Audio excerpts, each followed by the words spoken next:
మొదటి దశ ఎన్నికలకు సంబంధించి మొత్తం కూడా సిద్ధమైపోయింది. ఆ 102 లోక్సభ స్థానాలకు సంబంధించి ఎన్నికల అభ్యర్థులు ఆ రేస్లో ఉన్నారు.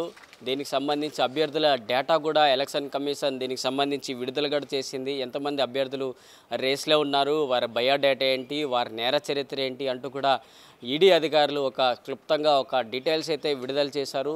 దీని గురించి ఒకసారి ఆలోచించుకున్నట్లయితే 102 లోక్సభ స్థానాలకు సంబంధించి దాదాపుగా 1618 మంది అభ్యర్థులు ఇప్పుడు రేస్లో ఉన్నారు. వీరిలో కూడా క్రిమినల్ కేసులు ఉన్నాయి. నేర చరిత్ర గల నాయకులు కూడా ఇప్పుడు బరిలో నిలుస్తున్నారు. వారికి సంబంధించి కూడా వారి డీటెయిల్స్ కూడా ఇప్పుడు బయటకు వస్తున్నాయి.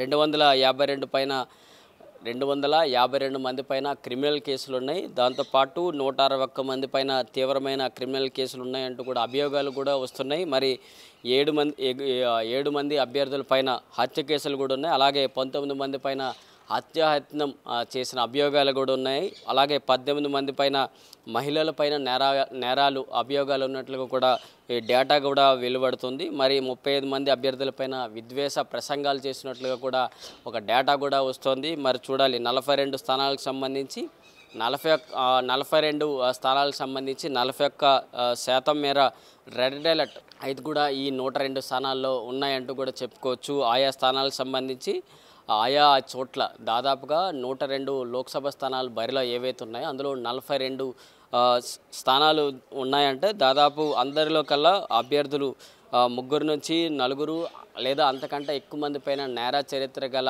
అభ్యర్థులు ఇప్పుడు ఎన్నికల బరిలో ఉన్నారు. సో ఆ ప్రాంతాలన్నింటినీ కూడా ఇప్పుడు కేంద్ర ఎన్నికల సంఘం రెడ్ జోన్గా ఏర్పాటు చేస్తూ కూడా ఎన్నికల్ని పకడ్బందీగా ఏర్పాటు చేస్తూ కూడా ముందుకెళ్తుంది. దీనికి సంబంధించి కూడా ఇప్పటి వరకు అభ్యర్థులకు సంబంధించి ఏమైనా చూడాలి, లేకపోతే ఏమైనా చేయాలి, లేకపోతే మీ ప్రాంతంలో డబ్బులు మద్యం పంపిణీ కావచ్చు, ఇతర సామాగ్రి పంపిణీలు కావచ్చు, ఇలాంటివి ఏవైనా అంపకాలు ఏవైనా ఓటర్ల దగ్గరికి వెళ్తున్నాయంటే విజిల్ యాప్ ద్వారా ఏవైనా కంప్లైంట్ చేసే అవసరాలు కంప్లైంట్ చేసే ఫెసిలిటీని ఇప్పుడు ఓటర్కి కావచ్చు, అక్కడున్న గ్రామీణ ప్రాంతంలో ఉన్న కావచ్చు, అలాగే సిటీలో ఉన్న వారికి అందరికి కూడా విజిల్ యాప్ ద్వారా ఏదైనా అప్లై చేసే అవకాశం కూడా ఉంటుంది. సో అలాంటి అవసరాలను వాడుకోవాలంటూ కూడా మరోసారి కేంద్ర ఎన్నికల సంఘం ఇటు ప్రజలను ఉద్దేశించి మరోసారి తెలిపినట్లు పరిస్థితి చూసుకోవచ్చు. మరి ఈ స్థానాలకు సంబంధించి ఈ 102 స్థానాల్లో ఎవరెవరిపైన క్రిమినల్ కేసులు ఉన్నాయి పార్టీల తరఫున ఒకసారి చూసుకునే ప్రయత్నాలు అయితే చేద్దాం.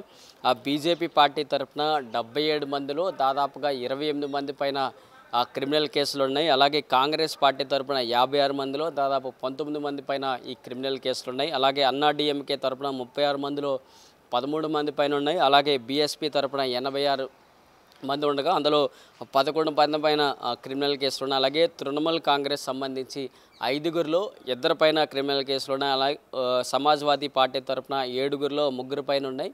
మరి డిఎంకే తరఫున 22లో 13 మంది పైన క్రిమినల్ కేసులు. అలాగే ఆర్జేడీ పార్టీ తరఫున 4 అభ్యర్థులు ఉన్నారు. ఆ 4 పైన కూడా ఆ క్రిమినల్ కేసులు ఉంటూ కూడా ముందుకెళ్తున్నారు. మరి అభ్యర్థులకు సంబంధించి ఇలాంటి క్రిమినల్ డేటాతో మీ ముందుకు వస్తున్నారు. ఆ ఓటర్లు అభిప్రాయం ఏ విధంగా ఉంటుంది, మళ్ళీ ఇలాంటి ఓటర్లు మళ్ళీ ఇలాంటి క్రిమినల్ కేసులు ఉన్న వారినే గెలిపించుకుంటారా, ఒక చట్టంలో చేసే సభలకు సంబంధించి లోక్సభలోకి వెళ్తున్నారు, మీ స్థానాలకు సంబంధించి ఏ విధంగా ఉంటుంది ఆలోచించుకోవాల్సిన అవసరం ఎంతైనా ఇప్పుడు ఓటర్ చేతిలో ఉంటుంది. కాబట్టి తమ ఓటును ఏ విధంగా ఉపయోగిస్తారో ఎన్నికల్లో చూడాలి. ఎందుకంటే ఒక చట్టాలు ఏదైనా చేయాలంటే ఏదైనా ఒక ఓటర్ అనుకుంటే మాత్రమే జరుగుద్ది. ఒకసారి ఆలోచించుకున్నట్లయితే ఇప్పుడు మనం నార్మల్గా ఒక ఉపాధి కోసం లేకపోతే ఒక ఉద్యోగం కోసం అప్లై చేస్తే మన మీద ఏమైనా క్రిమినల్ కేసులు ఉన్నా లేకపోతే నేర చరిత్ర కలిగిన ఏమైనా అంశాలు ఉంటే మాత్రం మనకి ఉద్యోగం అక్కడ దొరకదు. అలాంటిది మరి ఈ నాయకులకు సంబంధించి ఇంతమంది ఇన్ని క్రిమినల్ కేసులు పెట్టుకున్నా సరే కేంద్ర ఎన్నికల సంఘం ఒకవైపు గ్రీన్ సిగ్నల్ ఇస్తూనే వారిపైన ఇన్ని అంశాలు ఉన్నాయి, వారిపైన ఇన్ని క్రిమినల్ కేసులు ఉన్నాయని చెప్తున్నారు.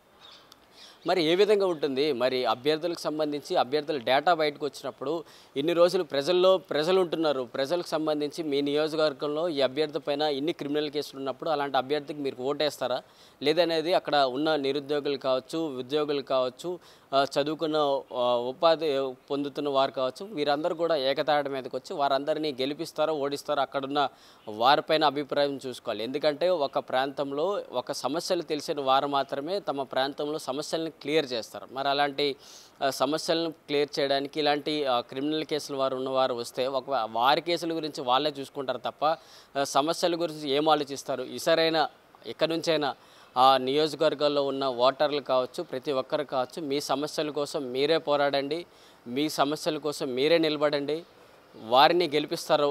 లేకపోతే మీలో మీరే కొత్తగా ఎవరిని మంచి అభ్యర్థి ఎవరు అనుకుంటారో వారిని గెలిపించే కార్యక్రమాలు మీలో మీరే చేసుకోవాలంటూ కూడా కేంద్ర ఎన్నికల సంఘం నుంచి ఒక నూతనంగా ఒక షెడ్యూల్ కూడా వచ్చింది, ఒక డేటా కూడా వచ్చింది. వాటి గురించి మరోసారి ముందు నుంచిగా కేంద్ర ఎన్నికల సంఘం చెప్తున్నట్లుగా ఎవరైనా అభ్యర్థులకు సంబంధించి అట్లీస్ట్ 3-4 పేపర్లలో ప్రచురణ అవ్వాలి, ప్రతిరోజు కనిపించాలి. మీ అభ్యర్థి తాలూకా డీటెయిల్స్, మీ దగ్గర ఆస్తులు ఎంత ఉన్నాయి, ఆస్తు పంపకాలు ఎంత ఉన్నాయి, మీ మీద క్రిమినల్ కేసులు ఉన్నాయి, ఇలాంటి డేటాను మొత్తం కూడా పబ్లిష్ చేయాలి. తద్వారానే మీ తాలూకా వివరాలు తెలిసిన ఓటరు మీకు ఓటేస్తారా, లేకపోతే మిగతా వాళ్ళకి మీ అపోజిషన్కి ఓటేస్తారా అన్న అంశాలకు సంబంధించి కూడా ఒక పూర్తిగా విశ్లేషణ కోసం ఒక ఓటర్ కోసం కేంద్ర ఎన్నికల సంఘం ముందుగానే చెప్పింది. కాబట్టి మరి ఈ ఎన్నికలు దగ్గర పడుతున్నాయి. ఏప్రిల్ 19న మొదటి దశ ఎన్నికలు జరగబోతున్నాయి.